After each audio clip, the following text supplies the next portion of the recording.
But I just thought it was hilarious that everyone accepted, like, everyone's gifted at something. It's like, dude, there's a huge difference between, like, being good at football and having magical powers. Like, there's a really big difference between those things. Magical powers to kill things that don't even interact with your plane of existence. Like, that's beyond even magic. That's like I know. It's like, yes, everyone is good at something, but you can like fly in outer space or something. It's like Superman. It's like, Superman's being like, yeah, everyone's good at something, and all the journalists are like, good point.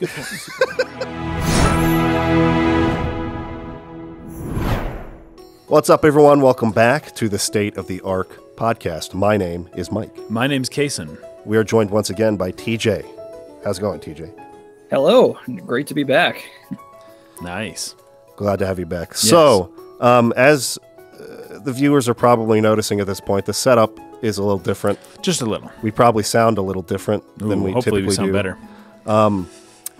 Thank you to our patrons for making it possible for us to get a new live setup. So we were actually streaming this live, not publicly. It's a private live stream that is for our $10 patrons and above, where they get to sit in and join us live as we record these. But I also have this new little shifty live switcher where I can switch our camera angles live. Yeah. And what that means is we don't have to spend hours and hours editing this thing after the fact. Yes. Which is going to save us a lot of time. Yeah. It's not been the majority by any means, but there's been a couple people being like, wouldn't this be better served as like a video essay style video or something like that? Why aren't you guys doing that anymore? Guess what? Now that we don't have to edit these for hours and hours each week, we will have time to get back to that. So yeah, that'll be very nice. It's coming. That being said, here's the other nice thing. I don't know if I told you this yesterday. These mics are super directional, and it really falls off with just a few inches. You see, I lean back and you can't hear me very well. So that means if there are people downstairs talking really loud or someone in the hallway making noise, you're not going to hear it. It's not going to pick it up. Oh, good. Please. So that's why I decided ultimately to go with these. But it's going to be... That's true, because the lav mic is proximal, but it's omnidirectional. Right. So it'll pick up anything. Exactly. And so... it's going to be a little bit of an adjustment to get used to leaning into the mic like this. Yes, it is. But this no is more just like chilling and just like answering questions, lounging back. No more of that. You got to lean into it like a legit podcast. Yeah, we'll have to take the podcast a little more seriously. It seems. Okay, so we left off last time as the end of the was it Winglandi? What is the name of that show? The Woglinde. That's a reference to, it's a reference to, what's the name of that Wagner opera? The Ring Cycle. Oh, really? Oh, okay. I did not know. Yeah, it's one of the Rhine Maidens, I believe. I could be wrong about that, but I know it's definitely from Wagner. Nice. Okay. Good to know. I do know that they mention something about the Rhine Maiden. Yes, I put it in my notes. Yeah. Yeah, so we will be... talking about that a little bit today. So we basically just got to the part where you're meeting Matthews and his crew as they're kind of going through the wreckage of the slaughter of the Gnosis of our ships in the fleet. It's pretty crazy. I actually had a few notes ahead of time before we jump into this. There's a few things. There's actually one of my diatribes that I took out of the last podcast. Oh, that you edited out. I edited it out, which is no longer going to be an option, it seems. Yes. At least not for our live patrons. Okay. Not for the patrons, but but I made a comment about the Vector logo and how it was something along the lines of a yin and yang symbol that seems to have been stretched apart, right? And there's a big gap between it now. As I do, I was looking at symbols and just kind of, scrolling through a few. I was actually looking at some astrological stuff for whatever weird reason, and I came across the Vector logo. It is one of the zodiac symbols. It's an actual symbol. It is an actual symbol. Now, they kind of have a little special tweak on it. They make it sharper. They make it got some little points. But it is the symbol for Cancer. Oh. Cancer being one of the zodiac signs. Capricorn, all that stuff, right? Yeah. So Cancer is basically, It's basically a comma and an apostrophe right next to each other. But I felt like I should put that in now because I discovered that as I was editing, talking about the yin and yang, and that one doesn't quite seem to be it. This seems to be a take on the Cancer symbol. You can look it up. You know, you having brought that up, there was another comment we got on YouTube. I decided to brave the comments. Despite, jeez. Brave sure man. It's not a massive spoiler. Somebody was commenting on the symbol that's on the emulator Zohar. You had said the Aleph. The Aleph, the Hebrew letter. What it means in mathematics. So I wanted to read that real quick, just because. Actually, there was another correction I wanted to read too. So let me just read this one first. Great breakdown as always. This is from I'm going to guess it's L-L-O-N-I-R. So I don't know if to pronounce that Lanier or if it's like Spanish, like Yonier or something like that. Sorry if I mispronounced it. Great breakdown as always. Just heads up, Shiva is a male in Hindu mythology, so not a goddess. I had assumed it was a goddess. I don't know why. So it is a male god. Just wanted to make that correction real quick. This one is from Moragana. The Aleph symbol on the emulator Zohar is used in math. Aleph null is the smallest infinity. It is the infinite list of countable numbers. This might be its intended purpose rather than the Hebrew letter. Could imply the infinite knowledge power divine involved in the Zohar. Never knew that before. That is fascinating. That is very interesting. And you're when you talk about the infinite countable numbers, you're only referring to what would you call it? Non-imaginary numbers, like real numbers, right? Yeah, real. Right. And so as opposed to because so infinite, it's almost a paradox to say infinite countable numbers. Right. The least infinite or whatever, You can't count an infinite amount of numbers. Right. But that's fascinating. That's good to know. That's great. Well, also, go ahead, TJ. No, I was going to say that's also fascinating. Yeah. So, it's cool because it's the smallest of the infinite. So the fact that it's an emulator of the original, it's not the actual original. Oh, that's right, because it doesn't have the jewel. Yeah. That means like it's like not quite as infinite as the actual original Zohar. Which is there the you real go. infinite, Oh my right? gosh, I never would have figured that out. So that's awesome. Yeah, pretty cool little anecdote there. So okay, few more things. I mentioned the Ark of the Covenant, but what I failed to mention is the idea that if you touch the Ark of the Covenant, you die.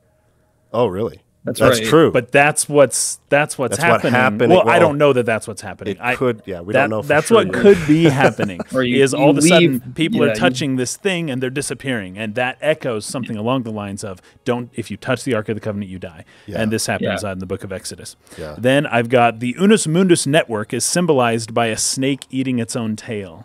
So you have the Ouroboros right there in the UMN, which is, again, a callback to Carl Jung. Something beautiful. We'll find out why the Unus Mundus network is a snake consuming its own tail. I guess we'll find that out. But I that just kind of impressed on my mind a little bit. Yeah. And TJ, then, it seemed like you had something to say there. Oh, yes. Did I? What was I getting? If not, that's fine. No, so you're saying the Unus. What were you saying before the Unus Mundus thing? I mentioned the Ark of the Covenant. How if you touch it, you die. But certain like Levite-ish people are allowed to. I don't think anyone's allowed to touch it, but Levites are allowed to carry it anyways. Right. Like Certain special people sticks. can carry it. So the point is, certain people are allowed to be near it, whereas normies like you and I would just die. Right. You have to get into, like, you have to be the Levites, and then, like, I think like if we're talking about, like, the Ark of the Covenant is in if we're talking about the arrangement of the temple, the Ark of the Covenant is in like the Holy of Holies, which only I believe the high priest is allowed to go in. Who would be a descendant of Aaron, I think. Yeah, correct. Yeah. Yep. And only once a year on Yom Kippur. On Yom Kippur, that's correct. Yep. Yeah. And only once. That's what I wanted. But even then, it is the high priest's duty to spread the blood of the spotless lamb on the Ark of the Covenant, but he doesn't touch it. He just drips it from above. He'll use his finger and kind of drip it, but he still won't touch the Ark. But the idea is, maybe somebody could touch the Ark. if they were very, very special. But these normal people are not allowed to. Yeah. Right. Yeah. Last little bit here. As I was editing and I was looking at the footage again, we talked about that brain anomaly in Shion that was detected when Shion was hooking up, and they were like, the temporal lobe. Something's up in the left hemisphere. Yeah. Upon review, it does seem like that was Shion, not. Because we weren't sure if it was KOS-MOS or Shion. Yeah, and it could be, because it's just like a female figure that's like in a silhouette, and they're just like, there's a diagram, and it's like, I couldn't tell, was that KOS-MOS or Shion? And it seems the script to me itself, that it was probably Shion. So the brain anomaly, upon reviewing the footage as I was editing the last episode, it does appear to be happening in Shion, not KOS-MOS. That's what I gathered. Okay. But it is ambiguous, at least a little bit. Okay. Hello, this is Mike. And upon my further review of the scene that Kaysen is referring to, I couldn't find what he was referring to in terms of a silhouette. He was saying that there was like a diagram or silhouette. I'm guessing this is what he's talking about. And if this is what he's talking about, this is most certainly KOS-MOS, not Shion. This diagram here, like this is most certainly KOS-MOS. This silhouette is definitely KOS-MOS, not Shion. So I don't know if that's the silhouette Kaysen was referring to or not, but this is the only one I can see in the scene. And to me, that's definitely KOS-MOS, not Shion.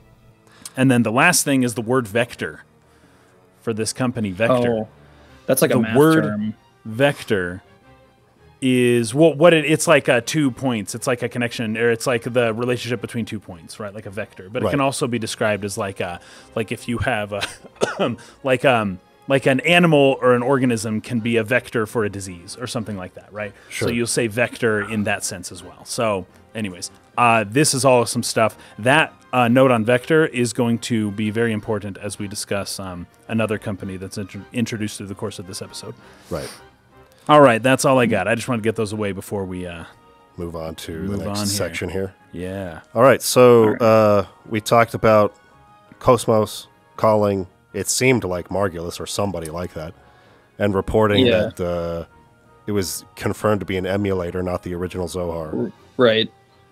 Yeah. And then Shion and Alan went into the pod. Yes. And they were the commander, hanging on to the top. Holding on to the It was classic, man. Yeah, was great. hanging on to the top of it. And KOS-MOS then is kind of just floating through space. And there's a ship that arrives. It's called the Elsa. Yeah. Mm-hmm. It's crewed by 3 dudes. Well, 4, technically. And then some robots. Matthews is the captain with the red hat. Then you've got Tony. He's like the pilot, the blonde pilot guy. And then you got a guy named Hammer. I noticed. All right. My note here, Hammer. Oh, I can't say what I want to say. I can't do it. It's all I'll say is possible throwback to Xenogears with this character. We'll see where it goes.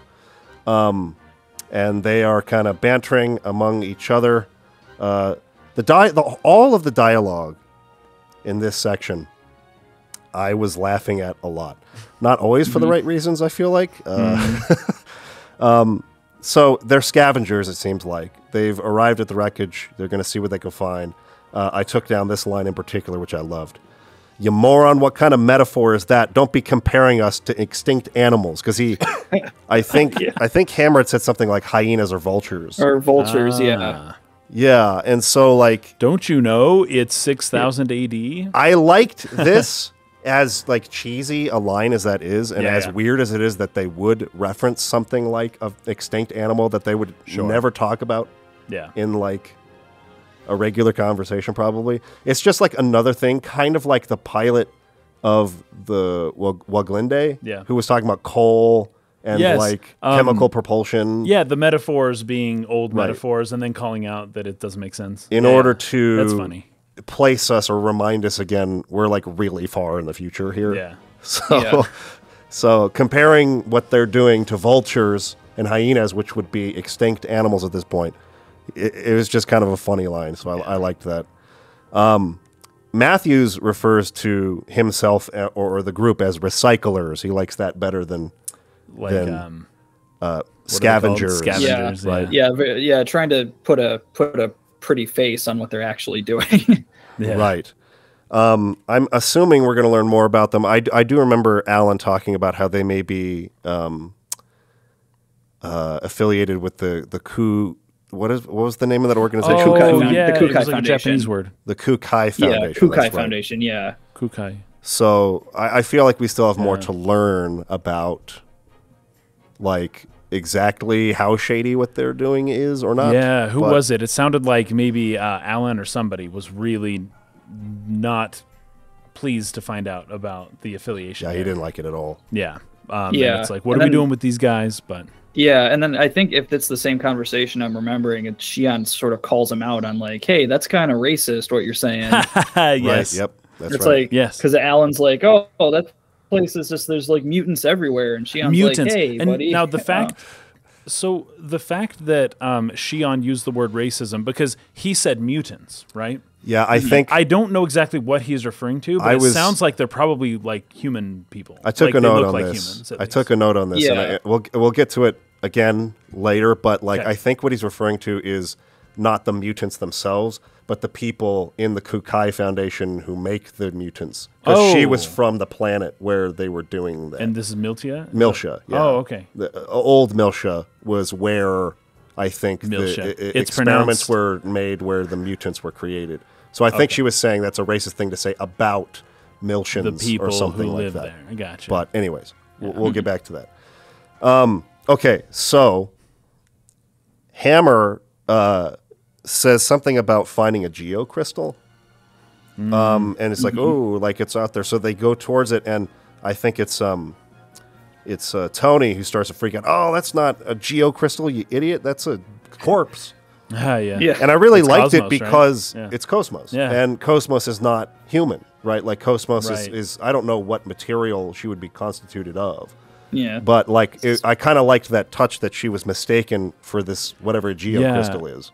Oh, yeah. How about that? Yeah. So, like, anyways, that's why their sensors weren't wrong. It was just that it's KOS-MOS, not a human being, right? Yeah. And I'm supposing that corpses are a regular encounter for these guys. If Probably. they're scavenging these, you know, these outer they space probably, trash fields. Yeah. They probably seek stuff like that out where there would be a lot of dead bodies around.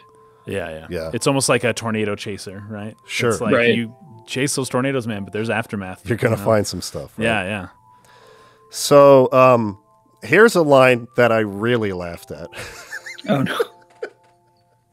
I was doing it live, too, so, you know, the chat was with me, and we were all kind of laughing. But Tony stands up and says, "My dead grandma told me to be respectful of the dead. Sorry, but I don't want any bad karma." Like... Who refers to their grandma? If you're like, my grandma died when I was a kid. Yeah. Right? If I talk about her, I don't refer to it. Well, my dead grandma told me this when I was a kid. Like, I just say my grandma. Yeah. Right. Well, I wish I remembered the Japanese there, because it's possible that was a specific reference. When you refer to somebody who is dead, you typically. Oh, do they do that in Japanese? You just use very respectable terms, but it could be something like that, like, you know, rest their soul kind of thing. Every time you bring it up, I don't know. I don't know that it was that. I would like to hear it, but it's possibly just the way the Japanese was. Still would have been way better to say that. God rest her soul, rather than my dead grandma rest her soul. That would have been a little better into English, right? Instead of my grandma who died, who is dead. Grandma told my grandma who is dead. Yeah, who is dead. This sounds goofy. Yeah. It does. So we were kind of laughing about that. A little bit of a clumsy Now, you know what, though? So I see some unintentional funny there, but also the intentional funny is there, too. Yes. Right, the way he's talking about, like, I suppose it could be. It's funny in both ways. I think it's funny because that translation was a little awkward, but also like the way he's talking about his dead grandma is actually pretty. Well, it's the following line that threw me off even more. Oh yeah, because then he says, "You moron! What is that? Your dead grandfather out there? Like what, dude?"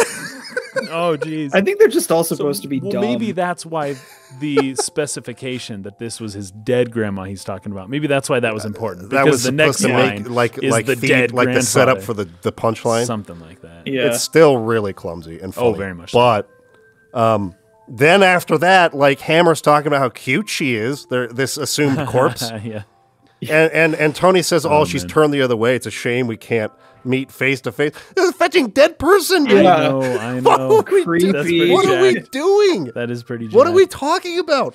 You know, I think they're just completely desensitized to this. Like, this just does not bother them at all. Yeah, the combination of, like, they've seen a lot of stuff, and they're just all supposed to be kind of goofy people anyway. Yeah, because that's the only way to get past that, you know? You're around death all the time, you just start joking about it. Like, I can see that, you know? That is true. Yeah. That is true. I mean, you know, soldiers and people who see a lot of, like, really messed up stuff, it's kind of the only way to cope with that sometimes, you know? You have to be able to have a sense of humor about it. Otherwise, you're just going to be, like... You're just going to go crazy, Yeah, mentally destroyed, right? That being said, I mean... referring to this guy's dead grandfather. That's a little close to home, right? You know, it's a little, it's a little harsh. Okay, so that's when KOS-MOS kind of like wakes up or starts talking to them. Yeah. She threatens that she's going to break this window unless they take her to Second Miltia. That's where she intends to go. They kind of tease her like, give it a try. And so she like breaks the glass, right? I really like that because it's just like enough. It's just enough to like almost break the glass, but like it's like if you don't do it, you know, I'll punch it again, and you're all screwed. Right. Now that this kind of speaks to KOS-MOS' ability to like control her force like really well. They do this later on where it's like, hey, be careful. Yeah. She's like, okay, I'll lower my power to 30% or something like that. Right. But she's really good at analyzing a situation, at least with force. And using the proper amount of force. Yeah, because she could also like detect how much force the window is able to withstand without breaking. Exactly. Yeah. Yep. And that's interesting. She kind of announces that, like, another punch and I'll break through it. Yeah. You don't seem to be wearing spacesuits. Yeah. Like, and even if they were, it's like if you want to live, it's a combination of like absolutely terrifying but like kind of funny at the same time. Yeah. So they let her in, and she starts like setting the course to Second Miltia. They get a transmission from Shion and Alan's pod. Now this was kind of funny. So there's a couple things I noticed in this scene, just like little things, and I wondered if you guys had picked up on this too. Yeah. So first of all, this one isn't nearly as interesting, but the pod that they show from the outside that Cherenkov is holding onto is significantly smaller than the inside that they show. Now, I know this is kind of common. I did notice this. Yeah. With like shows like Star Trek and stuff, right? Like getting the scale correct on interiors and exteriors is not always like perfect. Yeah. But the really interesting thing to me in the scene is I noticed several times, actually throughout all of what we played, several times where they would switch in the middle of a cutscene between real-time rendered graphics and pre-rendered. Even though it's the same scene, it's a pre-rendered Now, that's scene. Fascinating. You would think that, I don't know, you would think that would be programmatically like not easy. You'd rather just have it all be a cutscene than keep switching back and forth, you know? Right. That's interesting. I like it. So I was trying to think of why they would do this, and I was trying to take note of each time. The first time it happens is, I think, when KOS-MOS punches the glass and there's a big effect. Oh. So this could, remember how we talked before about the compositing explosions and stuff? Right. That could be it. That could be it. So I think it was like they're trying to keep a consistent FPS. And that particular effect they wanted to do slowed down the rendering time. It actually seemed to me like this particular ship, like the bridge of the Elsa itself, like is kind of an environment that for whatever reason was tough to render everything in real time that they wanted to. Okay, yeah. I was looking at the walls and like it's not just a texture. It's like they have rivets and all kinds of things that are individually modeled on the sides of the, like on the walls of the ship. And so there's probably a lot of polygons in the scene. Yeah. And so like anytime there's a big effect, or this was even more interesting to me, the call between Shion's pod and the Elsa when they're doing like their over-the-shoulders talking to each other. Oh, yeah. I believe they're rendering both interiors at the same time. And so they actually then cut to a pre-rendered for their conversation over the comm as well. So a pre-rendered clip allows them to load the next scene or a scene underneath it as it's playing over the top. Yeah. Interesting. Okay. So, you know, it's not like this is like significant stuff to talk about. I mean, it plays pretty seamlessly. There's like a small audio break in the cut. Yeah. Like you'll hear like a little. There's like little, there's like a little pause too. There's like it's very slight, but every time I play, I do notice there's like maybe like a half second or second pause. Yeah, because they are like cutting everything out, like the audio, which has like the ambient hum of the ship or any music that's playing has to be faded out. And then there's a cut to a new thing where they kind of fade it back in again. So anyways, I thought it was kind of interesting. As you're playing it, like take note of that, because another thing that gives it away is that the actual, the font of the subtitles changes too. It's the same font type, but in the pre-rendered scenes, they have a drop shadow on the text.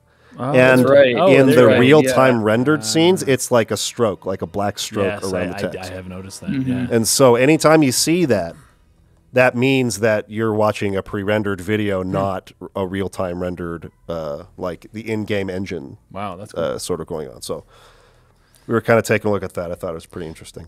Nice catch. So they let her in. They have to. And we're introduced to the character KOS here. So she comes in and she's hey, do what I tell you, or I will just like, I'm going to Miltia. I could just kick you out of the ship and do it myself. Like, I don't care. It's no big deal. Right. And they're like, fine, we'll take you to Miltia, right? But then this kid, KOS, shows up. This is a very mysterious character. Sure. Like, very much so. And I really want to learn more about KOS. Yeah. I don't know why. He seems to have some type of anti-Gnosis capabilities as well. Yeah. Right? That's hinted at here. Yeah. He seems to have some sort of control over their immaterial representation. And I don't know. Is he a Relian? Is he a person? Is he a robot thing? Or I don't know what's up with him. But he's fascinating to me. There's definitely a lot of mystery surrounding that character. What were you going to say, TJ? Yeah, I want to bring up a couple things just about that. Like, first of all, just a quick thing. Like, you notice that his name is always spelled throughout entirely in lowercase. Oh, really? So anytime you see his name in the subtitles, in the subtitles, it's a lowercase. So that almost hints that he is. It's not chaos, the pronoun. It's chaos, the idea, right? Like he is chaos as opposed to the concept of chaos. Anyways, which once again goes into that kind of fluidity, the ambiguity that you find, on the edges. Sure, that's fascinating. Did you have more to add to that, TJ? Yeah, just one more like additional thing. Like, and I think this is the scene that this happens. Like when he walks into the bridge of the Elsa, like KOS-MOS is observing him, and I think this happens in this scene. Like she goes back like in her memory banks basically and watches like basically replays the scene of chaos like coming in, and it appears it's left ambiguous, but it appears that it's like 1 second he's not there, and then the next second he just appears. Yes. Like it's very like it's not spelled out, but it's almost like he just kind of materializes out of nowhere. Like or at least that's what the game is trying to like. Again, it's ambiguous, but that's what the game seems like it's trying to suggest. Yeah, I did not catch that at first, and this was really interesting. I'm glad I was streaming it at the time. Oh, yeah. Because I knew something was significant they wanted me to see. Yes. Because they go into KOS-MOS's point of view, and she's like paying very special attention to chaos. Yeah. And she's like, and I was like, why are they doing this? So I was rewinding and going back to the scene and looking at it and saying, okay, what is she looking at? Like, what's weird about this, what she's looking at? Right. And then someone in the comments points out to me that he's appearing. He's not walking. He's not opening the door and walking through the door. He's like materializing in front of the door, and that's what she's looking at. And I thought at first, but is that like we're having trouble rendering this thing, and so we just don't show him walk through the door? Is that the game engine was finished 6 months before the game had to be released? And right. Yeah. I was wondering if that was it, but it was like no.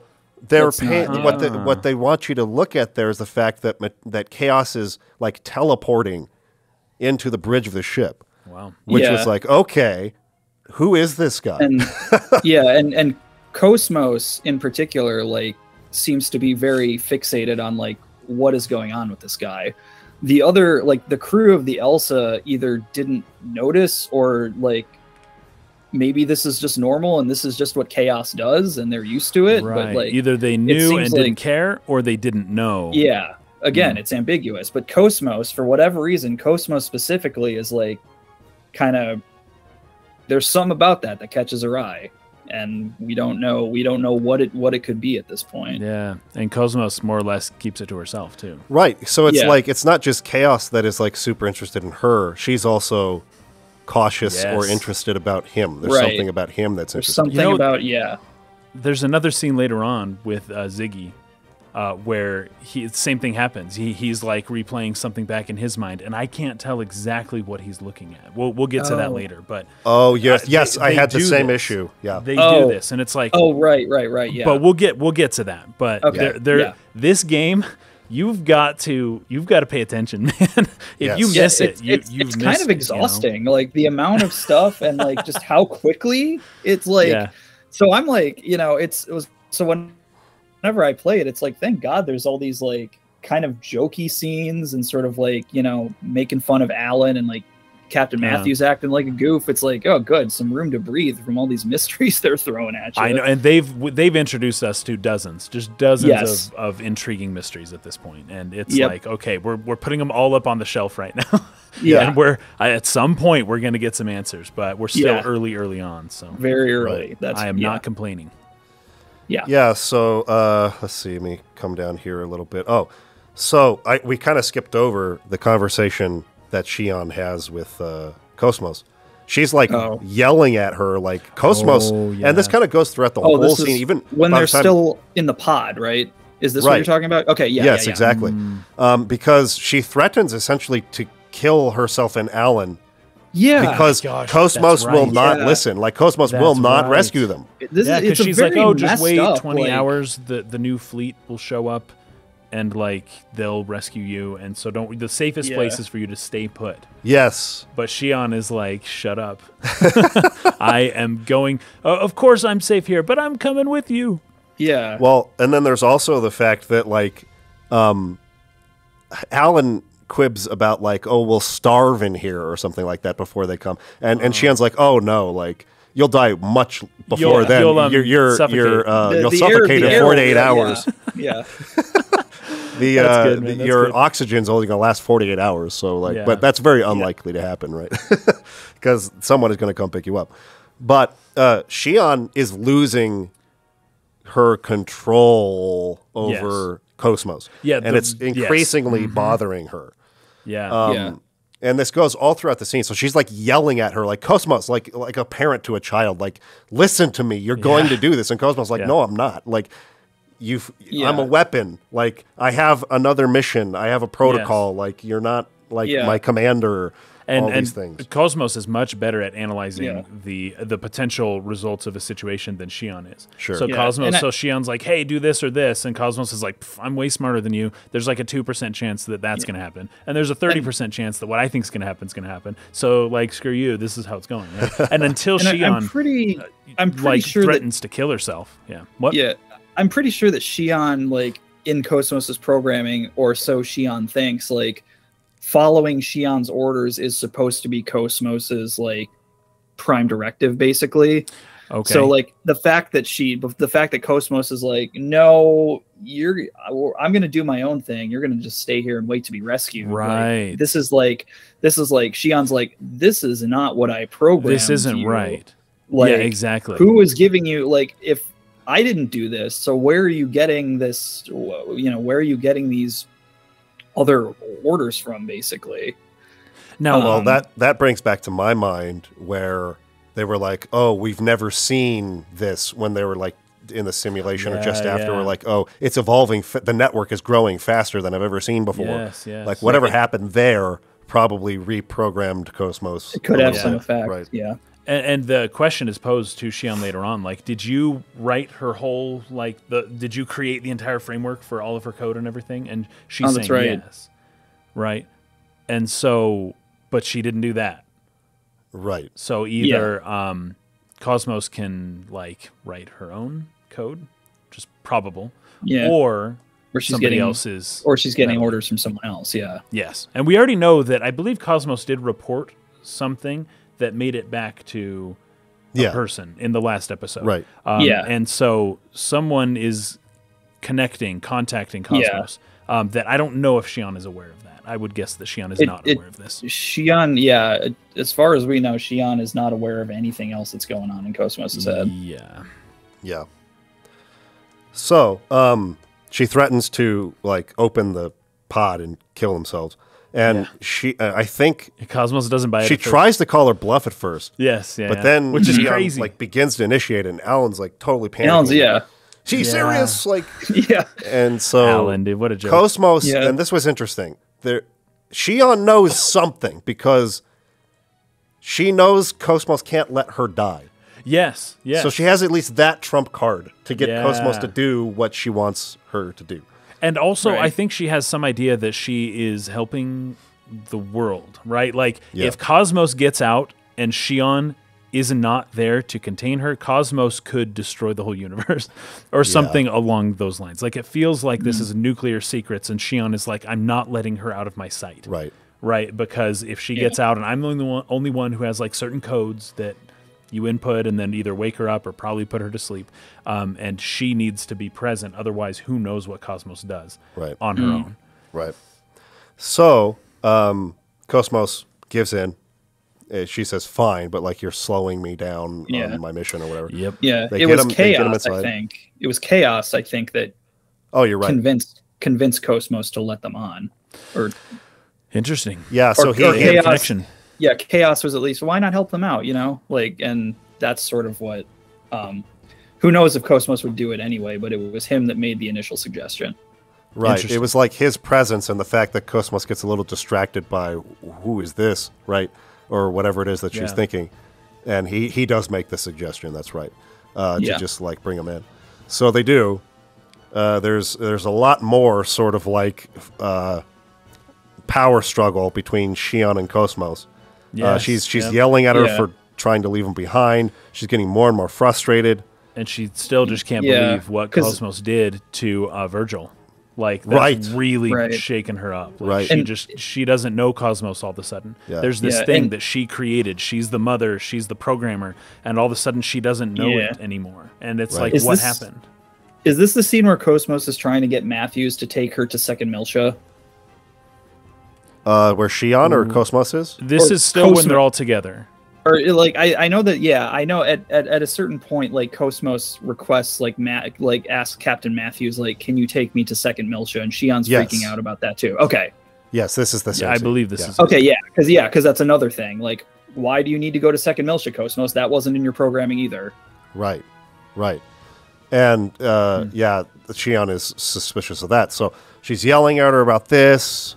As she continues to demand KOS-MOS for answers, KOS-MOS basically just tells her, almost like a command, like, I need you to adjust my sensors, like I'm running low on power and blah, blah, blah. Yeah. She's like, why would I do that for you? Yeah. You know, she's trying to like throw like a little bit of a fit, pouting a little bit. Yeah. Before that, KOS-MOS was basically just completely ignoring her. Right. That's true. So anyways, there's a power struggle going on.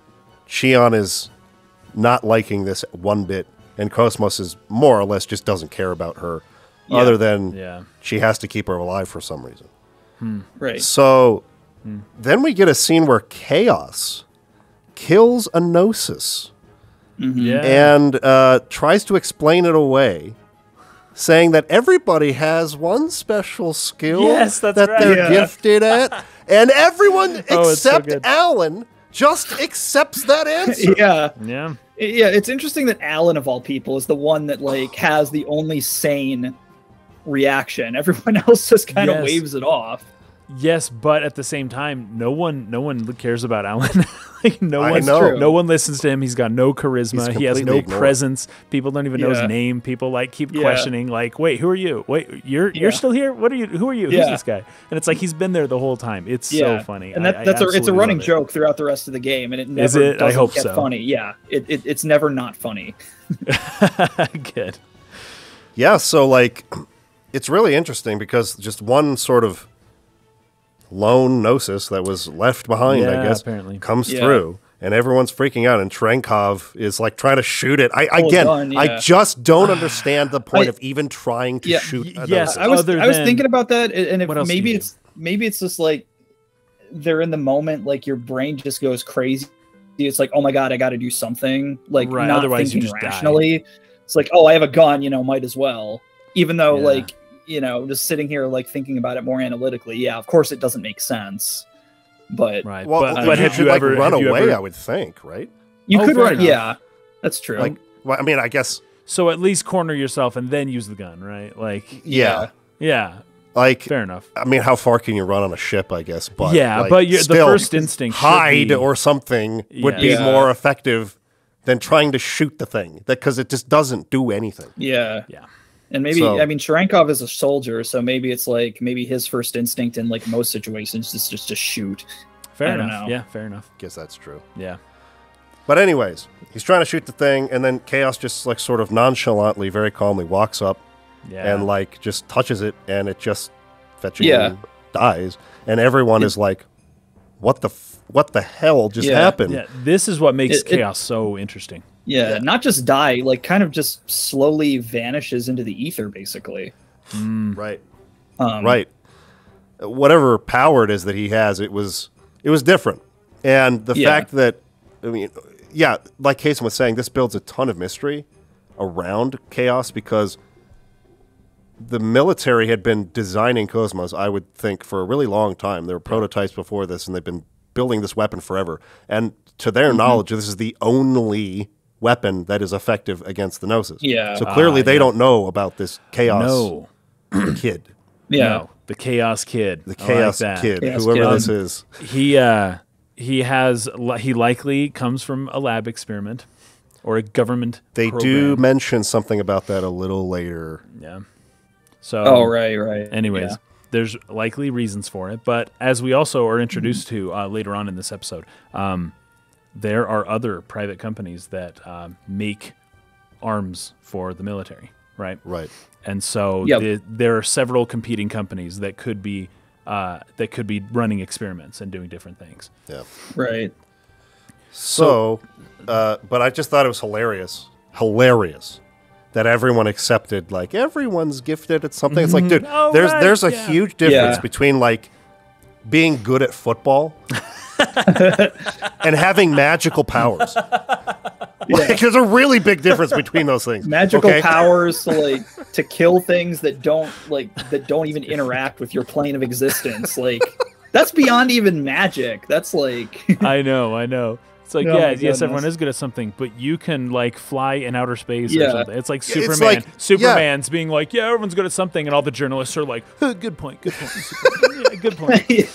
That's exactly what I felt. I was just like, how are you guys buying that? Yeah, like, that's funny. crazy. Yeah, I was just born with the gift of killing Gnosis. Cool. Ever since I was a kid. It's just the one thing. Really useful. I sucked at math, but I was really good at that. Really good at killing Gnosis. Well, that's neat. Yeah, right? So, anyways, I found that was kind of funny. That's funny. There's another funny thing here. The captain, I can't remember, is Hammer the Matthews. Captain? Matthews. So Matthews has a hat. Now, he's funny. I was going to bring up the hat. He's talking about, women and life and just I noticed that too. Life. I didn't take the note just in case, but I did notice. So his hat is funny anyways, but the words on it say, "Caution, I'm a boozer. Bonsai, bonsai." That's what the hat says. I want that hat. I want someone to make me that hat. Yeah, I'll bet you it's out there. I'll bet you on Etsy or something you can find it. I've looked, and I haven't found it yet. Oh, no way. And it's just a trucker hat, it's just like classic. Yeah. I love it. If I can't find it, I'll commission someone to make it. Yeah. So one more thing here is that Captain Matthews, he is voiced by the Japanese voice of Jet from Cowboy Bebop. Yes. And that is correct in English as well? He's Jet. Yes, I think so isn't that the character? No, he's not. It's not the English voice of Jet. Oh, okay. Well, in the Japanese. So the English voice of Jet voices another character that's not him? It's another character. Who? That's correct, yes. Huh. Why? I don't know. It would have been perfect to just voice that. It would have, yeah. I didn't realize that it was the Japanese Jet. That's cool. Yes, so in Japanese, that's who Jet. Does the Jet English actor voice in this game? Is it a character we haven't met yet? We'll meet him like in the second half of the game. It's very obvious. Like it. Yeah, because it sounds exactly like Jet sounds. Like, doesn't even try to change his voice at all. Oh, really? Okay. That's funny. See, this guy did in Japanese. It's like he didn't do anything to his voice. This is straight up Jet, man. The same guy. Yeah. All right. So we get a scene here with someone named Wilhelm. Yeah, Master Wilhelm. Yeah, Wilhelm. Yes. This was a really short scene, but there was some interesting dialogue here. So he's got kind of this gray or silver hair. He's getting a report from someone that's hooded. I think it had like a red. Yeah, a red cloaked priestly figure. A red cloaked priestly figure is in his office reporting to him. Right. And so Wilhelm says something about no longer needing to serve the Federation anymore. Now that Shion and Alan have kind of joined up with KOS-MOS. I'm guessing if it's not because of that, it's probably just the fact that KOS-MOS is awake. Is like out there, but we no longer need to serve the Federation anymore. Yeah, right. I couldn't tell if this was like Vector executives or something. I was gonna bring up at the very beginning of the scene, the guy in the red cloak says to Wilhelm that he has a report from KOS-MOS. And yes, a report from KOS-MOS. Shion and Alan have joined up with KOS-MOS, so perhaps this is the person that KOS-MOS was talking, like in the scene where there's like, oh yes, there wasn't the original Ziggurat, it was an emulator. Although that person wore slightly different clothes. Well, we didn't actually see the person she was talking to I thought we did. when she was talking about the emulator. I could be thinking of a different. But it's scene. It's certainly a possibility that she could have been talking with him, because this is someone who's getting reports from KOS-MOS. Yeah, somehow he's got data. Yeah. So this would be the person that she had been reporting to. I would think, this guy in the red hood. Yeah, you would think. Yeah. So, anyways, he says something about the Rhine Maiden being complete now, and then all phenomena are moving forward as specified by this compass of order. As for the rest, gather the necessary factors and wait for the other one to awaken. Yeah, so I took like 4 separate notes during just that sentence. Yeah. There. It's crazy. So we have the Rhine Maiden, which is based off of the Rhine River in Germany. It's like the most famous river in Germany, but it's like the natural border between Germany and France. So also the name Wilhelm is the most famous of the Wilhelms, is Kaiser Wilhelm, who more or less started World War I. Yes. So anyways, more or less, historians came, more or less. Give me a break. Right. And then... hold on, I got to stop you for just 1 second. Yeah? They just got this in Discord. Look what I just got in Discord. Can you see it? Can you see that at all? It's the I'm a Boozer hat. It's the hat. It's the hat. Is it someone actually made the hat? It says, caution, I'm a boozer, bonsai, bonsai. I have the link here. I can send it to you. Email that to me as soon as possible. Will do. That's great. Will do. Okay, go ahead. So then there's the compass of order, right? Okay, that sounds like an occult religious organization or something, right? And then the other, right? Yeah, the other one. What's up with that? But other than Xenogears things that I'm not going to bring up, this exact conversation is had in Xenogears. Yeah, it does feel there is another something somewhere. It definitely felt very Xenogearsy to me. Oh yeah, in terms of the ambiguity of the language being used. Info. Like you can't really draw much from what they're saying, right? Unless you've played the game before. It's meant to intrigue, yeah. Yeah. So, so the priest there, he's got long flowing red robes and a cross type symbol that seems to be topped with like a circle that's probably meant to be an eye or something. The cross looks a little bit like an angel as well. But this is definitely like a religious person that we're seeing here. Yeah, definitely looks that way, like the symbolism or the symbols on the robe and whatnot. Yeah. Maybe, well, I won't say that. That would be a spoiler for Xenogears. Okay, moving on. Okay, so after that, I think this is a flashback of some kind, but we see a planet being destroyed. Like a chrome planet gets decimated. Yeah. Crazy. And a woman, I think the name is Pellegri, complains to Margulis, who is on the bridge of this ship that destroyed that planet, that these people were innocent. Margulis doesn't give a F about that. The experiment may have been a failure, he says, but I've taken steps to recover the emulator. If the need arises, I'm not against using the original either. So they have the original. It seems like it, yeah. It seems like Margulis and whatever organization he represents at this point, they have the original Zohar somewhere. They're trying to get the emulator back. Interesting. So yeah, they have planet destroying this. Yeah, this really struck me as I was playing, particularly this section of the game, as being like, this feels like the civilization that was hinted at in the opening scene of Xenogears. Yeah, like because you know, I feel like it was definitely supposed to. I feel like it was definitely supposed to be like. Really, that's what Takahashi. Yeah, like, like I mean. Or like that's what Takahashi, like, maybe if he had stayed at Square, he would have made like a Xenosaga or like a Xenogears prequel, like, and like use this sort of setting. Yeah.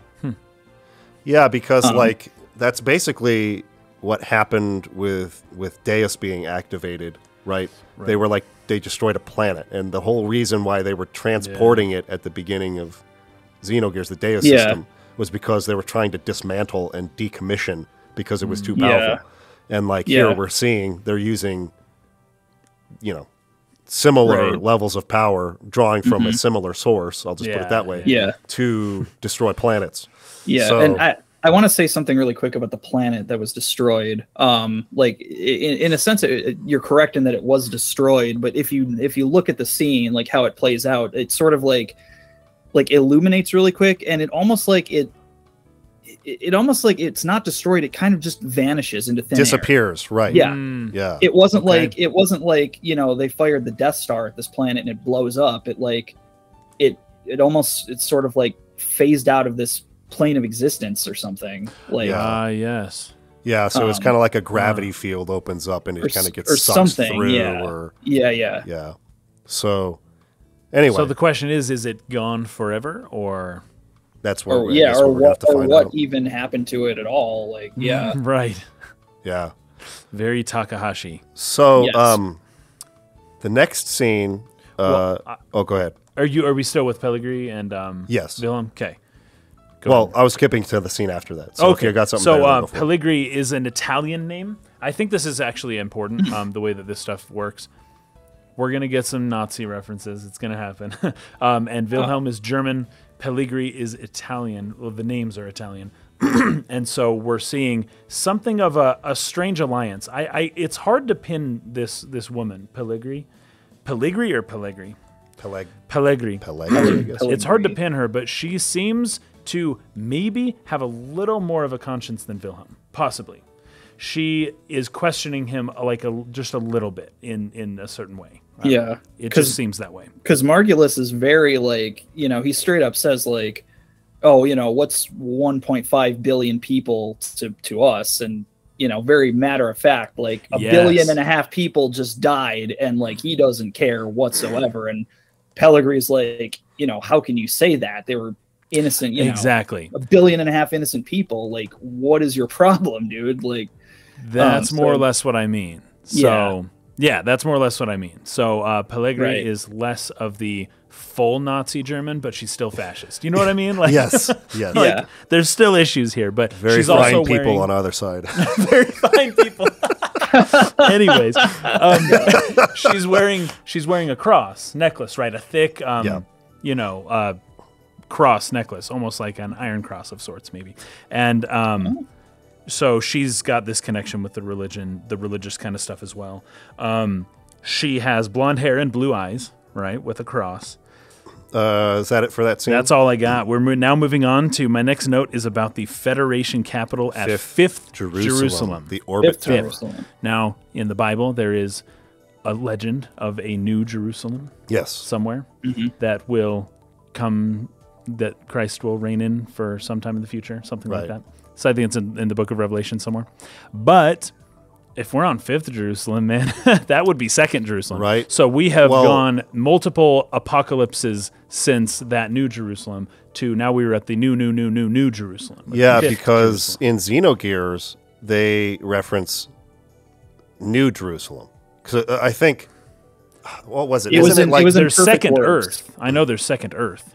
In Perfect Works, there's a reference to Neo Jerusalem. That's what it was. That it? Oh, I remember that. Being I remember the original capital of the original capital of that civilization. Right. Okay. So like Neo Jerusalem is like their new capital. Earth used to be, but then that became like a hollowed, sort of like almost forbidden or taboo place to go. Like it was like a religion kind of like oversaw anything going on there, and that I think was like original or old Jerusalem. Right. And then Neo Jerusalem was the, anyways. So this is fifth Jerusalem. They got 5 of them in this. That means 4 Jerusalems have been destroyed or something.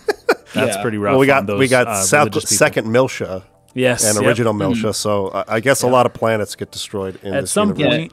point. You stop calling it the New Jerusalem after the previous 4 didn't work out, but right. It seems like the name Jerusalem might be a little cursed or something. Yes, you think. So we're here at the capital of Fifth Jerusalem, which is an orbiting like space station, basically. Yeah, this is where we meet our new character Ziggurat 8. Yes, and this is great. So he's Ziggurat 8, meaning something along the lines of he's programmed. You can see he looks a bit like a cyborg, but that number 8 is fascinating. There's also 8 people in the meeting with him right there. So there's a council of 8 that are looking at the 8th Ziggurat, right, and commissioning some work from him. Now, for those who don't know what a ziggurat is, it's more or less a pyramid, right? It's like a pyramid. Right. You can find ancient ruins of old ziggurats in modern-day Iraq, and they look more like step pyramids with like these platforms that go up. This was like Jacob's Ladder, if you're familiar with that, was supposed to have been something like a ziggurat, not actually a ladder, despite King James translation. And also the Tower of Babel. Right. Was something along the lines of a ziggurat as well. So, anyways, that's the biblical reference to that name. Yeah. So, Ziggurat is a cyborg, which is apparently antiquated technology at this point of the story. They kind of talk about it, him being a relic, or because he's a cyborg, and they don't do cyborgs anymore. No, they can make 1 billion realians. They don't need to like worry about the cyborg stuff now. They don't need to take a real human being and implant synthetic parts into them. Yeah. They just build a synthetic person that is almost indistinguishable from a real human anyway. Yes, yeah. So, but he's a cyborg, and they're bringing him in to brief him on this UTIC organization. Is this the first time we've heard that name, UTIC? Is it in this scene? I believe so. It is, yes. Yeah. Okay. So, UTIC, he's supposed to be going to some base that they have where they have captured a Relian girl, but a very child. Important Relian, yeah. Right, she's what they call the 100 series Relian, and they want him to go in and infiltrate and get her back, like save her and bring her back. Yeah. And so they mention in this scene about the incident from 14 years ago. Yeah, something crazy happened then, apparently. I'm not sure if they're referring to Second Miltia here, or if they were. I would guess it's that. I would assume so. When KOS-MOS went crazy and killed all the people. Oh, that seemed to be like only a few years. Yeah, like more recently. Yeah, that seemed to be more recent, yeah. So I would guess that this is Second Miltia they're talking about, or original Miltia they're talking about. Okay. Right. They say this structure was once a shrine for some lost ancient religion. It was eventually abandoned and remained uninhabited for centuries. So this thing he's going to. It looks like really cool. It's like it's almost a cross sort of shaped thing. It's a cross but it's like a 3D with like, and then it's got this big long like spike at the bottom. Yeah, very cool. So that's where this base of operations is for the UTIC organization. Yeah. And so he's going to, and apparently it used to be some sort of shrine for an ancient religion in the past. It was abandoned, and so they kind of took it over. It's just out there in space, kind of like a space station or something. So they ask him if he'll take the mission, and he says, a cyborg has no rights. I cannot refuse. They've commissioned him, and he's going to do it, right? Yeah. But they're treating him as though he has some sort of agency, although he doesn't have it, and he doesn't seem to care that much. Yeah, he is, he's being sort of, what do you call it? He knows what's up. He's not like, he has no illusions about. Yeah. Right. Because I'm pretty sure I'm pretty sure in this scene, like, they sort of go into his background, and he sort of seeks out these sorts of really dangerous missions, like almost like, because like it's almost like he's seeking either, he's seeking one of two things. He either wants to die or be destroyed or whatever, or he wants to get basically enough reward money to kind of make him like a full cyborg, basically. Sure. Like, yeah. Get rid of whatever remaining vestiges of his humanity is left. Right. He certainly doesn't feel human. No.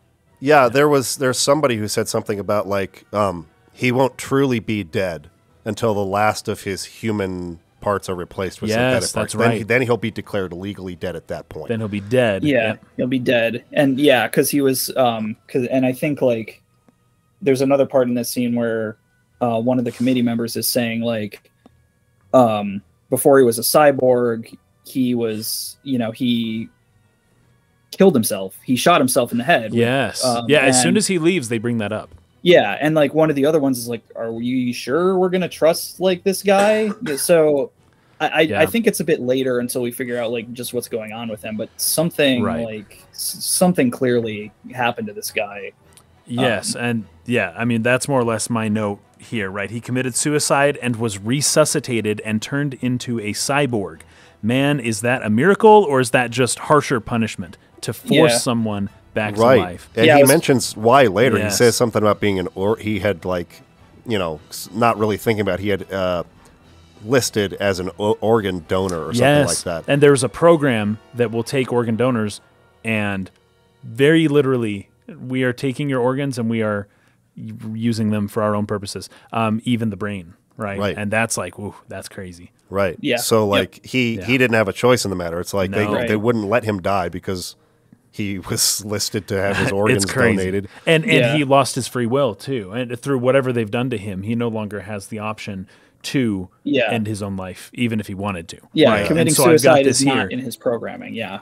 Yeah, and no matter how much he wants to, he has to continue to live. His punishment is not to die, it's to live. Yeah. And that's pretty crazy. I haven't seen this very much in media. This reminds me a little bit of Huron from the Silmarillion, right? Where his punishment is to live and watch his children. Now, you would think that somebody's going to die. Oh, please don't let me die. I have kids. I want to see my kids again. Right. Sauron or is it Morgoth? It's Morgoth. I believe it's Morgoth. Morgoth lets Huron live and see his children. And it is the worst punishment imaginable. It is you should read the Silmarillion, or at least read the book The Children of Huron. It's pretty horrific. But yeah, that's the kind of punishment that Ziggy is what they call him. Is going through, and it's crazy. I was trying to remember the name of the law. I got Bob Wow here on Discord. Who thank you for writing this out. The Life Recycling Act. Yeah, the Life Recycling Act. I wanted to bring that up, but I wasn't sure like if he brought it up in this scene because I didn't want to like. I think it does come back a little later, but it should still be within this episode. Yeah, still in this episode, but he tells it to Momo later. Tells it to Momo. Yeah. I'm just being like super cautious about spoilers. Thank you, by the way. Thank you. I can tell you're holding back, and you're doing great. That's good. It's a good thing. Yeah. So, okay. So before we leave Ziggy here, there's a symbol on his knees. It's a common symbol in Japanese. It's 4 dots with like an X, and there's like a dot going all around it. It's like an asterisk. It's a signifier to convey that the text is like a note or a side note.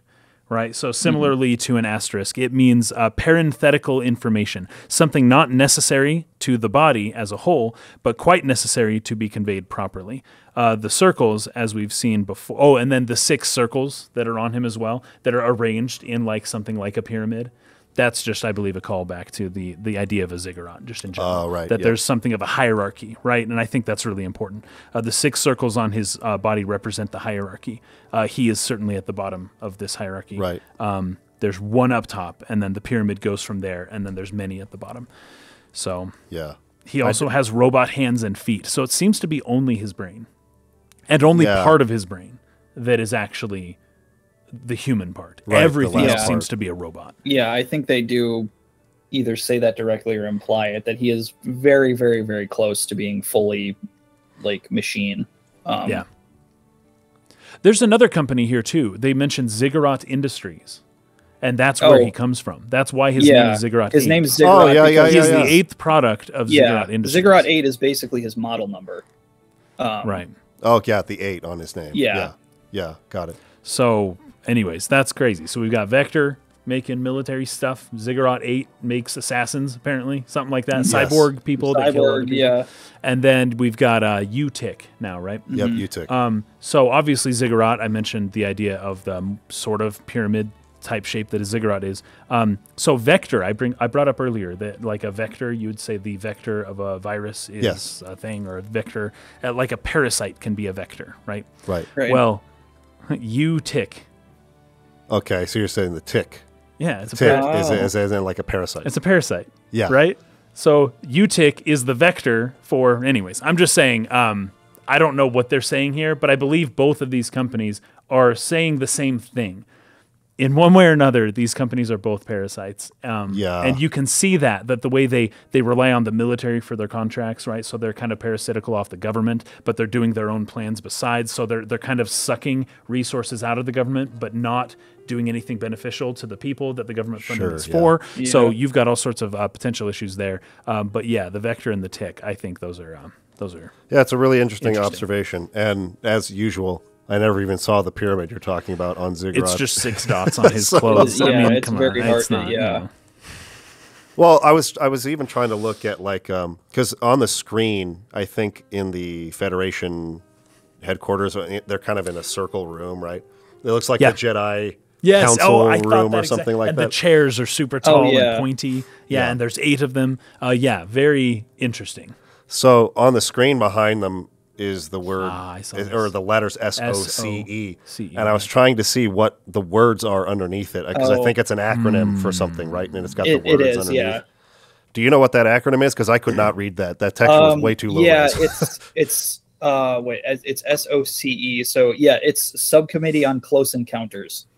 Okay. Oh, there you go. Subcommittee on Close Encounters. And they do mention a subcommittee later on, so that sounds right, yeah. Okay. Subcommittee on Close Encounters. Interesting. Yes. Well, I will leave it at that. We're going to come back to that. We're going to come back to that. Okay, but this is like an Illuminati little group that's kind of like got their fingers inside of everything. I got the same vibes from the, what are those dudes, the little crane-looking dudes in Xenogears, what are they called again? Can't remember, the Gazelle? The Gazelle? The Gazelle Ministry. I was getting a Gazelle Ministry vibe from these people. See, I was getting a Gazelle Ministry vibe from Wilhelm and the dude in the red cloak. You know, them also... Them too. We keep showing up to these people who are evil and they're plotting. Yeah. Well, we don't know if they're evil or not, but they're plotting. And that was what the Gazelle more or less were in Xenogears. You just keep seeing them over and over, and it's like, what? Yeah. Who are these people? So they're introducing us to tons of stuff here. They also mentioned that this girl that we're supposed to rescue, her name is Momo, that she's a special anti-Gnosis Relian. Yes. That's what the 100 series is. That she isn't just... a grunt to go do the work, and then maybe her body can explode if they command it to. Right. She is specifically like she's a prototype of an anti-Gnosis weapon that it's possible she might be the only one that exists, and they need to figure out exactly what she's capable of. Right. Now, there's also in this group of 8 that are sitting around here, there is a woman, and her name is Julie. I think they pronounce it Yuli, so they don't pronounce the hard J. Okay. Yeah. And she's more or less the boss. She seems to more or less be kind of the leader that everyone kind of respects and defers to. And she's the ex-wife of this other scientist who did all this stuff on Milsha, I think, right? Yes. Joachim Mizrahi. Mizrahi, and I've got some notes on that last name here. But first off, also, Ziggy wants to lose his memories. So it's not just that he just wants to die, or if he can't die, however that goes. It is specifically, we mentioned that he might want to replace and become a full cyborg, or he wants to die. At the very least, he asks a very specific favor from Yuli and says, I've got the note on here. It's coming. I just now realized it's a little bit later. But he asks her, can I have my remaining memories erased? So he is being haunted in his life by the memories of his former self. Right. And they keep like showing up in his mind, and he doesn't want to have anything to do with who he used to be. Right. And he wants to get rid of all of those memories. That's the particular part there. Yeah, which is sort of like the true death, right? Like, he's yeah. died, I would think, probably multiple times technically at this point, but they have revived him, right? Yeah. And so, like, but he has the memories of those past lives, if you want to call it that. And they just follow him, you know? Yeah, and so he wants a true death. He wants to get rid of it. And so that's what he asks as payment. That was the interesting part. Yes, it's like, I'll do this if you erase my memories, kind of a thing. That's right. Yui agrees, right? She agrees. Yeah, so she does. Okay, so I got an interesting note here. The Relian girl who Ziggy is supposed to go save, where we cut to a scene where she's being not really interrogated, but just approached. Gently interrogated. By Margulis. Yeah. And she reveals that all that she can really do is seek out and find Gnosis, is what she says. Of course, we found out later she can also do the Hilbert effect. Yes, but she's not as focused with that. Yeah, so he says, we'd like to have a word with the man you have inside of you. Yeah. He will be arriving soon. Xenogears vibes. Yep. Yeah, I was a lot of them. Too, So this sounds like something we shouldn't know about her yet. Right? Like if, it felt like it was early major... to announce this as a thing going on. Totally. The first time we see this character, and it's like, oh, by the way, there's another person inside of you. It's like, isn't that something you wait for later to maybe reveal? a little bit later, because that sure could have been a cool reveal. Now, there are plenty of things that I'm hoping to be revealed in the future, right? This would be adding more to them. But when you have a character that the bad guys or some people are trying to get at and say, oh, I need this person, like they kidnap a little girl, for instance. You would want to hide the fact that, oh, we don't really care about the girl. We want the info we want her memories. We want something in her head. We don't want to kill her or anything like that. You typically would withhold that information a little bit later, because that's fascinating. That is very interesting that's where this story is going. And like, that's where her plot point or her, character development is going in that way, right? She's got some other person inside of her brain. And we know that right away. That could have been a really cool reveal if they had done that later on. But we'll see what other mysteries surround Momo, because we certainly don't know everything about her character. Right. So Ziggy pulls in after this.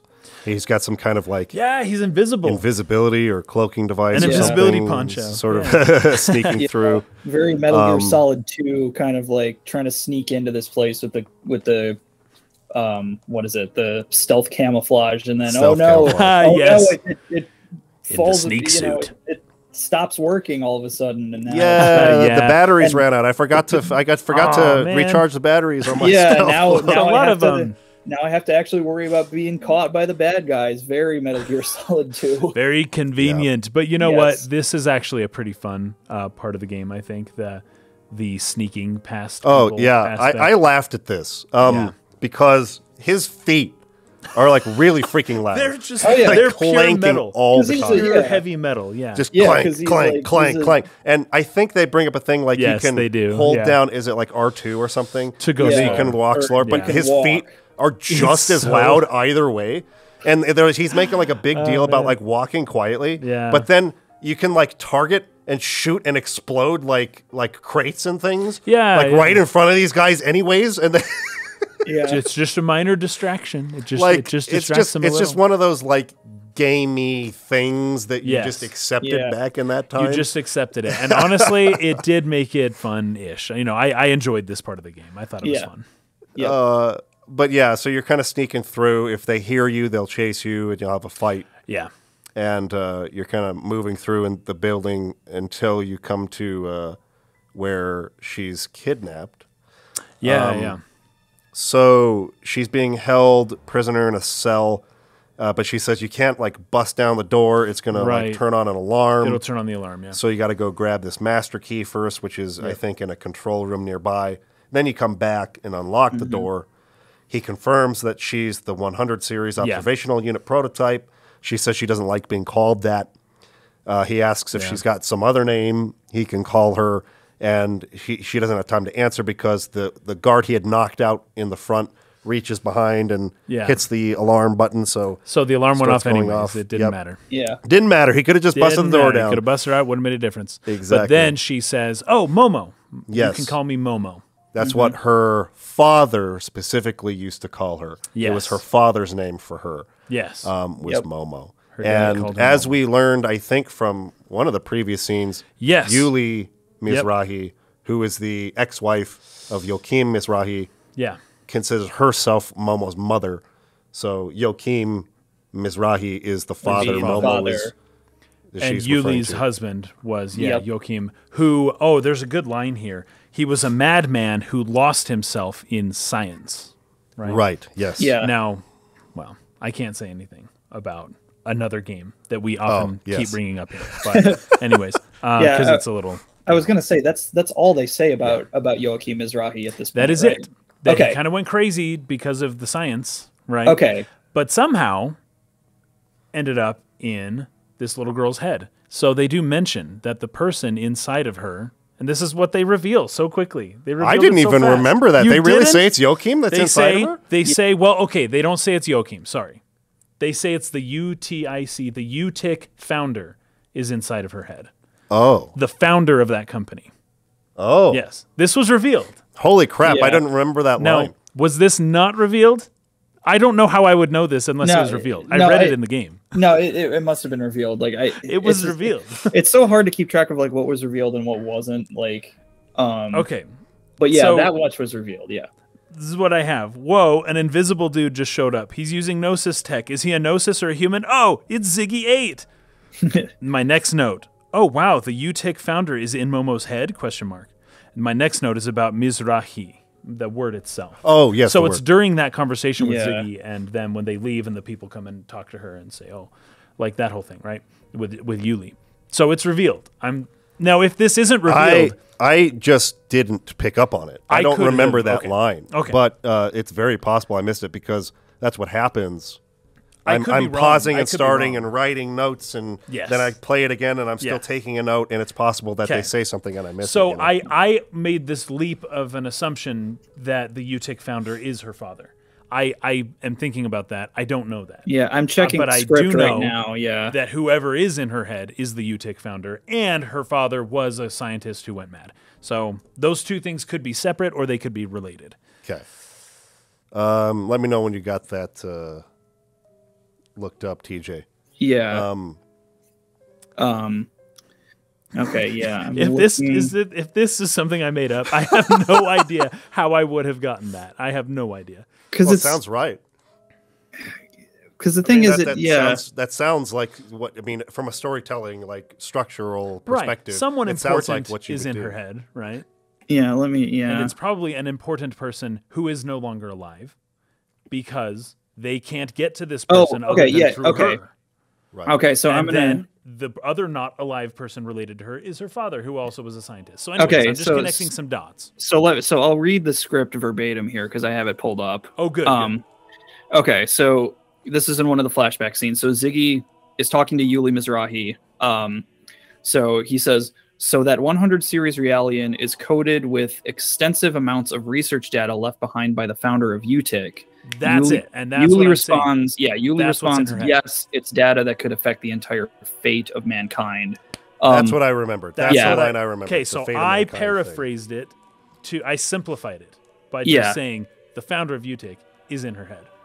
That may not be exactly correct, but more or less, if you're going to anthropomorphize whatever's in her head, it would be that. Yes. Because the guy says, I want the man in your head. Right. Yeah. So it's a person. Yeah. So right? it's basically yeah. Okay. Good. The part that I was tripped up on was not whether or not the UTIC founder was in her head, but that the UTIC owner being Joachim. Yeah. That's the part I was like, whoa, I don't remember that. I probably made that connection in my head, but we'll call that a prediction for now. Okay. A prediction. All right. Got it. Okay. So. Oh, and then the word Mizrahi, I have this as well. It's a word for certain Jews that stayed in the Middle East for the last 2,000 years. Many Jews were dispersed, but many stayed in the area. Most of the Mizrahi Jews now live in present-day Israel, and then the name Joachim is an Israeli name. It means raised by Yahweh. It used to be called Jehoiakim, It was an early Jewish king before the destruction of Jerusalem. Yeah, so I was going to say like 20 years before. I was going to say that was the last king on the throne of it was Judah. The second to last. It was the second to Zedekiah was the last. Zedekiah, right. was Zedekiah's brother. Yeah. But I think Zedekiah was almost like a puppet ruler placed on the throne. They both by the were Babylonians. actually. Oh, so they both. Okay. Jehoiakim was a puppet for, I believe, Egypt, and then Zedekiah was supposed to be a puppet for Babylon. Yeah. However, he broke it off. And that's not what that's Jeremiah right. told him to do, and then the Babylonians came and destroyed. That's right. I remember that those two were sort of on the throne in very both. quick succession. So yeah, yes, okay, exactly. Okay, cool. So, anyways, that name is so we're going from the German and the Italians who were in cahoots, and now we've got the Jews. Anyway, so we're putting together a whole group of people that I think this is going to be very related to actual history. If I do right. posit that myself. Sure. Okay. So, yeah, she says her name is Momo. That was the name her father gave her. Mm-hmm. As you're sneaking through the base, Momo asks him if he's a Relian, and he answers that he's an ex-human. I thought that was really interesting. Ex-human. Ex-human, a cyborg, an ancient relic. I registered as an organ donor without giving it much thought, and they resurrected me after my death. And she answers, that infamous Life Recycling Act, right? And he says, yeah. The Species Preservation Act came about thanks to that mess, or the mess that the old law caused. Yeah. So the old law sucked, and then their remedy for the old law also sucks. I think all we know right now is like the Life Recycling Act was basically this whole reason why this horrifying thing came about, where Ziggy was able to be resurrected and brought back into a cyborg against his will. I think there might be they definitely go more into that later, but that's kind of all we need to know right now. Okay, sounds good. Yeah. So she then asks his name and realizes that he was. Or wait, what?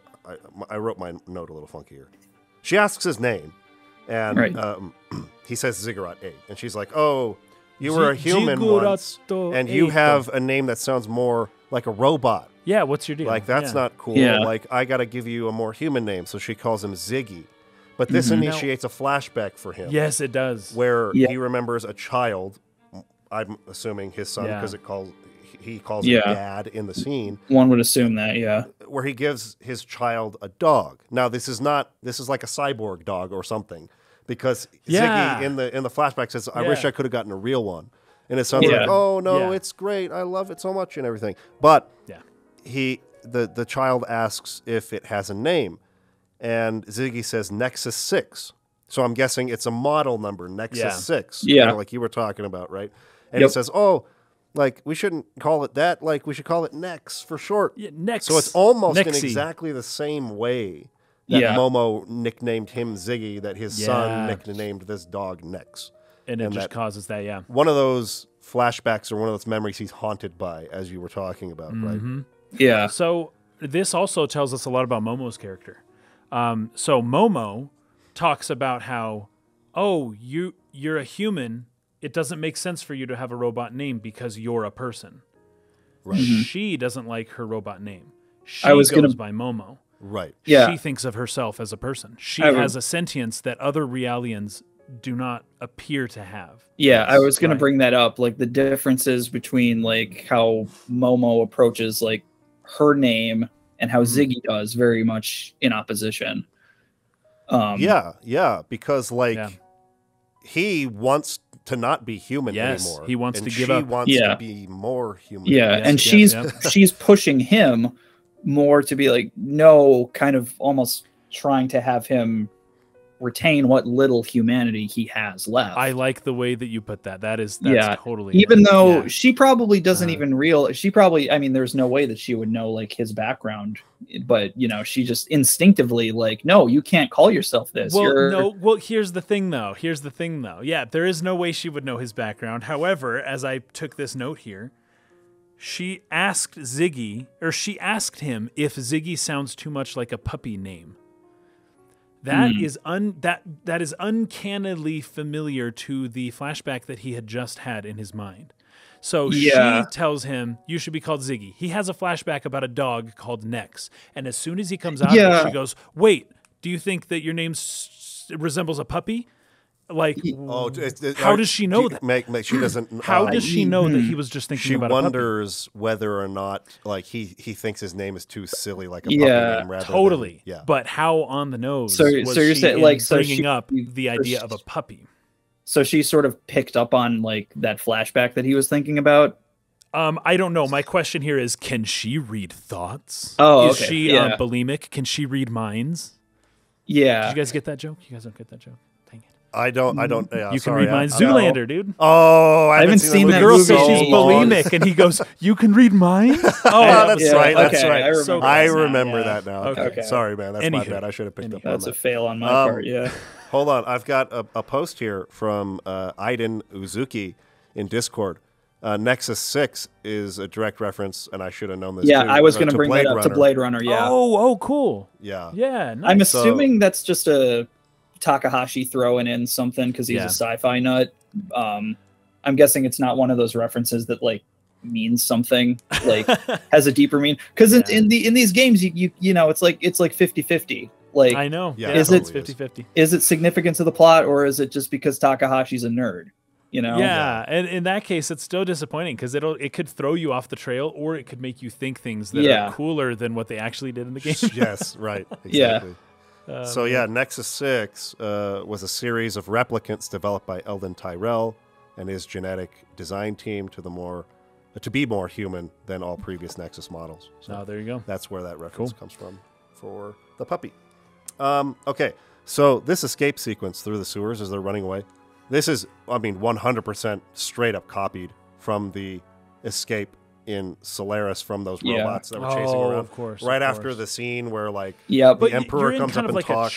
a church-looking place, though, right? There's this is like the scene right before that is where I see. like all the people gather and they have that big speech by the Emperor. And yes. What's his name? Yeah. Well, long Kane? silver hair with the Krellian?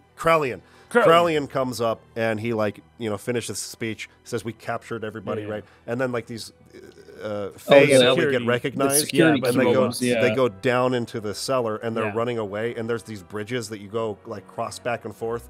And you can come back and get treasure and then go back across. And these little robots chase you through there. Yes. And if they hit you, there's a battle initiated. Yeah, that was, This is literally exactly the same thing in this little sequence here. So I did have to say the place we're in, though, is super cool. The churchy-looking area of this whole, it looks super sweet. I was going to bring that up. In fact, it looks very similar to, is it Nissan? Yeah, the Nissan or Nissan. Nissan. Yeah. So there's like even the Nissan cross that's like the... Yeah, I was going to bring up the cross. It looks just the same as in Xenogears. Oh, does it?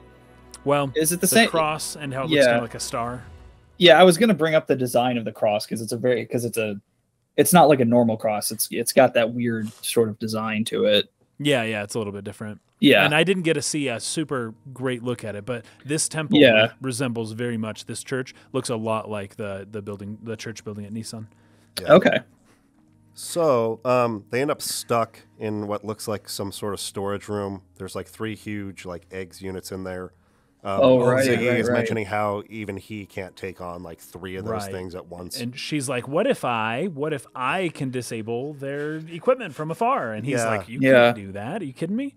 And she can use the Hilbert effect, which is crazy. So now we're seeing a little bit of a broadening of the capabilities of the Hilbert effect, what it can do, what applying the Hilbert effect can do. It's not just for bringing Gnosis into reality.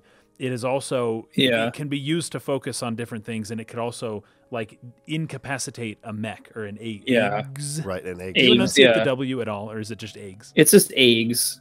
Okay. So just pretend the W ain't even there. Yeah, just pretend. Just I'm not sure how they get that pronunciation from, but that's just how it is. Yeah.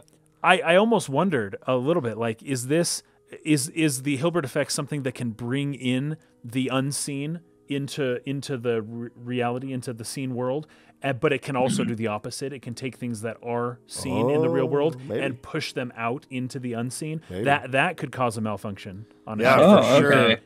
I make some of their pieces disappear.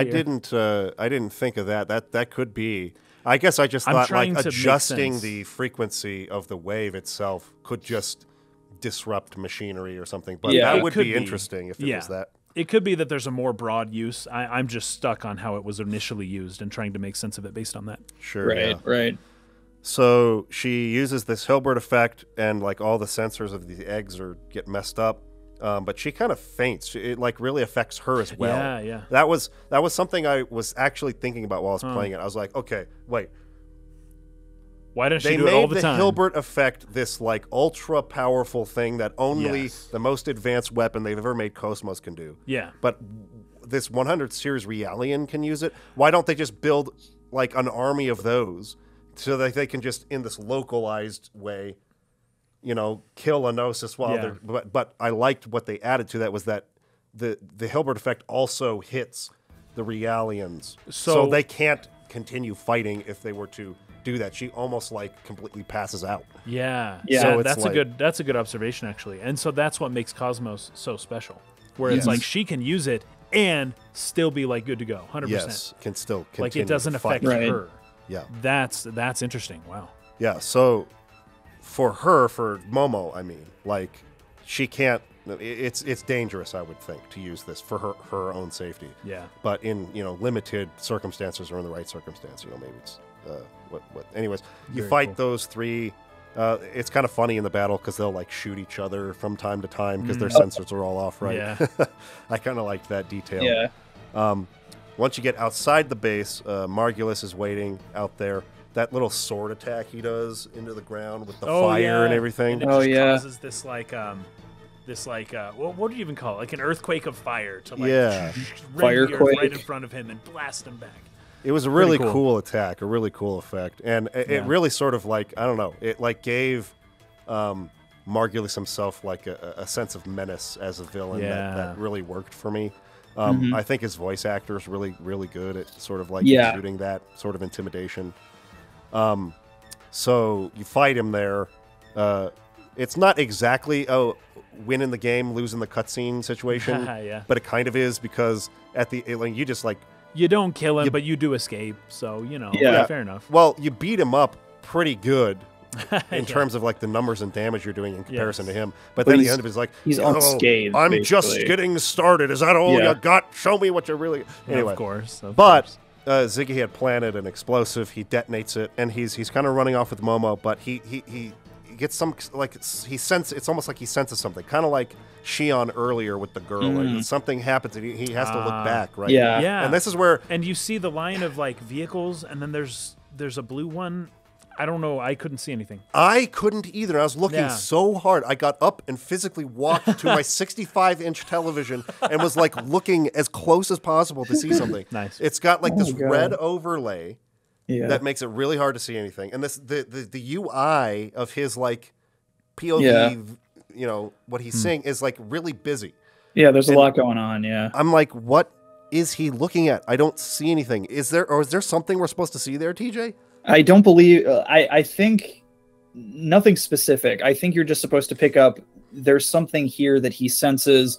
We, the player, don't know what it is, but Ziggy, in whatever way he's doing, like he can pick something up. Okay, but we don't know specifically. Here's my issue with that. Okay. Just 10 minutes later, he sees it again. Well, even less. Like a few minutes later, he recalls that same memory again. Yeah, it's like he remembers it. Right. There's something we're supposed to see. Like, why show us the shot and then we don't know what's there? And then he remembers it, and I'm like, oh, okay. Because I felt kind of dumb. I was like, man, I'm trying to figure out what that thing is. And then as soon as I'm like, oh, I just had to wait 2 more minutes of gameplay. And then he sees it again.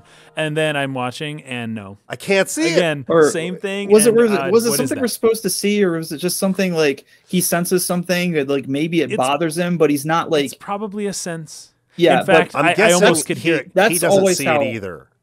I'm guessing like it's not that we're missing it. He senses something, but he can't pick up. That's what I. There is a vehicle. There is a vehicle there. Yeah, there's like an arm coming off of one of those. It could be the vehicle itself, though. Yeah, it could be that vehicle is what we're supposed to see, and that maybe later on we'll realize, oh, that was a transport for a thing that he knew back when he was younger, or something. How did it end up here? Something like that, instead of like a person or that's what I was looking for. I was like, there's got to be somebody there. But it must just be the vehicle. Otherwise, they showed it to us twice. Right. And if they did it twice, that means it's important. That means it's important. Anytime you go into a POV, it's got to just be the vehicle. Anytime in a movie, I don't care what you're watching, if they go into the POV of the character, that means they want you to see something very specific.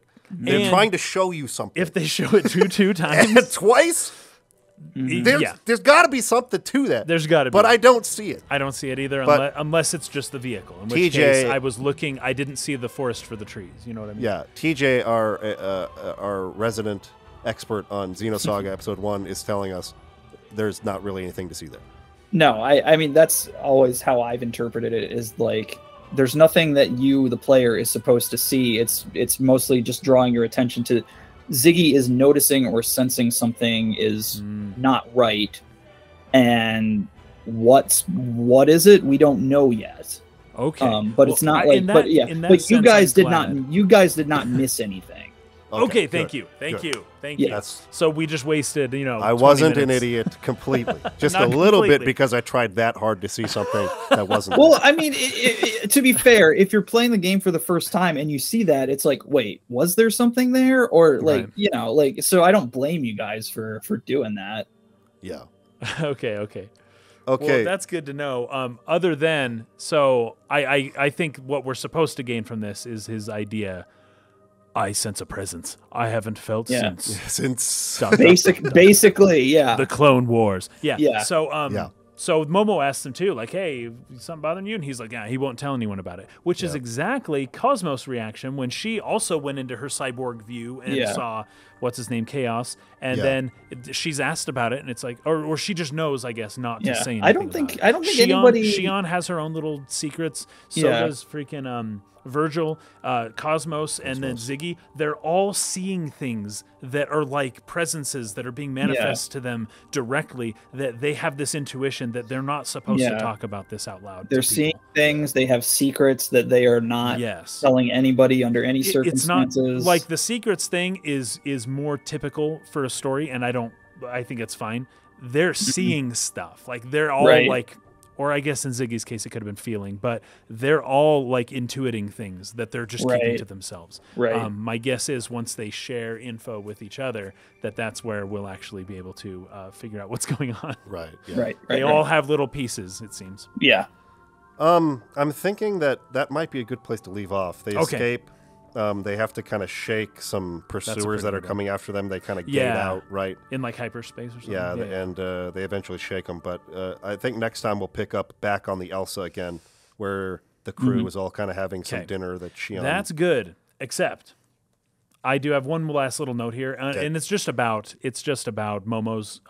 there's a symbol on her clothes that I find fascinating. Okay, there you go. And it's also on Yuli Mizrahi's outfit as well. They both have the same symbol on their clothes. It's the golden snitch from Harry Potter, is what it is. Really? No. Well, it's yes, really. Well, not really the golden snitch, but really a golden ball. There's a golden ball with wings on the sides, right? And it's on the back of Momo's hoodie as well as her legs. And then for Yuli, it's on her as well. So I'm guessing it's a Mizrahi. It's either all of the people who are in that family have this emblem on them, or if there's like a company that she's associated with, the subcommittee, the S.C.O.R.E, whatever that is score. Oh, what did you say that was again? The subcommittee on the subcommittee Close Encounters. Close Encounters, yeah. C.E. That's right. S.O.C.E. Okay. So but I didn't notice it on anyone else. It's just on these two people. It's just on Momo and Yuli. That would to me that would mean it's like a family sigil. It could be a family thing, in which case this represents the family itself. But it's a golden ball with wings. It's either descending from a circular halo or it's going up into the circular halo. I can't tell. It seems like it's coming out of it. It's descending down, or the halo's just part of it. Either one, that's fine. It looks like the snitch from Harry Potter. It is also an ancient alchemy symbol of transformation. It goes all the way back to ancient Egypt as well. It's a symbol of one of the gods. It's like the cosmic egg with wings on it. And anyways, it's really, really interesting. It's the potential. It represents potential and transformation, right? So it's the potential that is fluid and in constant flux, but that, if you can catch it, can be realized through a miraculous transformation, right? So the symbol in Harry Potter would have been from the same... Yes, Harry Potter like and Xenosaga. Mm-hmm. Well, Xenosaga came out after the Harry Potter movies, so they probably just stole it from Harry Potter. Or it would have been... Well, it would. Xenosaga started development in 2000, so depending on that's actually a good point. Which is before the first Harry Potter movie. It could be incidental. They could both be drawing on the same alchemical source, which is based on the ancient Egyptian stuff. It goes way back though, way back. It's they both draw on similar symbolism here. So if you can catch it, then the transformation is realized, right? So it's something of an angel figure with alchemical connotations. The potential is made clear also by the fact that this girl, Momo, is presented to us as a child. A child is nothing but potential. Right. Yeah. Awaiting some future transformation, right? Yeah. And that is just what kids are, just in general, right? So there's an angelic innocence of children. So these two symbols work together to tell me a little bit more about who this character is. I'm not saying she'll be a perfect angelic child. I'm just saying that the symbolism with which she is presented to us may have something to do with her ability to transform later on in the game. She also has red gems on all over her body, on her hair and on her neck, and they're kind of all over legs and stuff. And her weapon, her scepter looking, it's like a sword. It's like a scimitar thing, but it's just a staff. Yeah, right. It's not like a sword. That's got red gems and stuff, and of course that evokes the imagery of something like the Philosopher's Stone. Mm-hmm. So there's some alchemy stuff going on here, and that's more or less all I really wanted to bring up about that. I think from now on, I'm going to start really on purpose training my brain to look at symbols on clothing, because whatever reason my brain just does not make that detail important to me. It might ruin your life. Talking about Carl Jung and things like what's it called, synchronicity.